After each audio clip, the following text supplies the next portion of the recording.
Okay, this is how you will design a anatomical adaptation or morphological structural balance circuit training.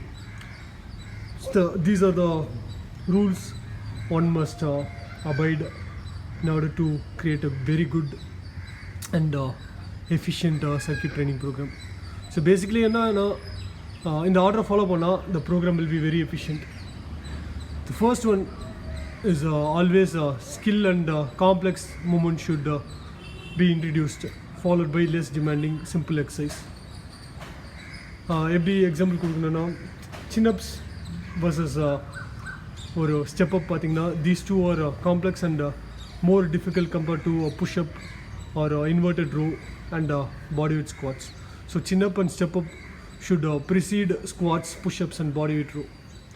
And always pair upper body and lower body. So there will be sufficient active rest period and you won't get fatigued also.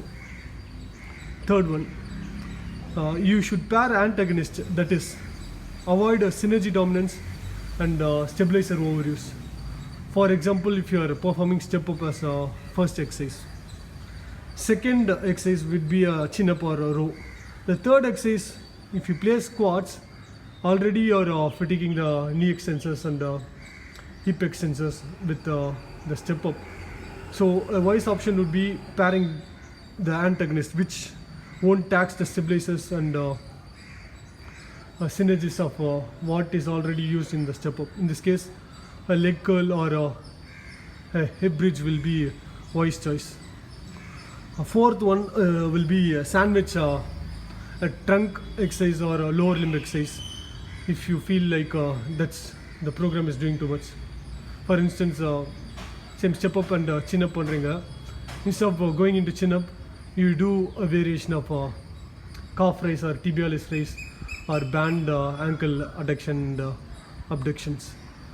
I don't prefer introducing ab exercise such as planks or sit-ups before chin-up because that will again exhaust the stabilizer and synergy used while chin-up. So you have to be very careful and cautious when introducing sandwich type of exercises. Fifth one, I prefer doing 2 to 3 series of 10 to 20 reps. The loading will be 30 to 50% for upper body, 40 to 60% for lower body.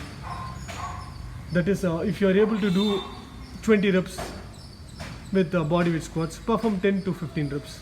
See, the goal here is not to drain.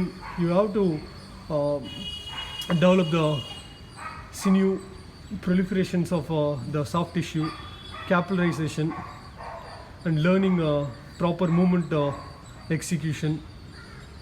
The most important reason why we are using circuit training is preparation for the future training.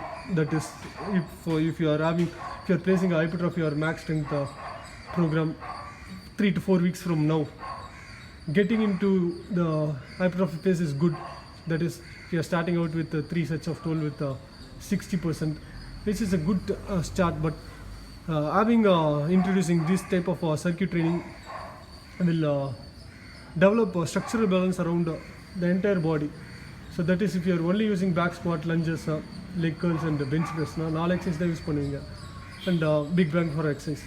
இப்போ இந்த மாதிரி circuit ட்ரைனிங்கில் you can use isolation movement which won't be addressed during the main phases. So there you have it.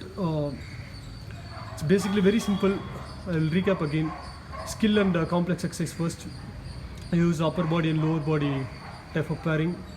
Try to avoid fatiguing the prime movers, that is synergies and stabilizers. Sandwich some kind of trunk and lower body low impact exercise in between difficult movements. Always try to do 2 to 3 series of 10 to 15 or 20 reps. See, the goal is to train, don't train the body. And the goal of circuit training is developing the sinews, capillarization of the region, learning the exercise and preparation for future training. These. And one more important thing is the circuit training can also help in developing the energy system if you time it correctly. That is, always try to avoid lactic acidosis state. That is, don't rush you have to stay in the heart rate zone of 130 to 145. But whenever in doubt, you take longer rest periods.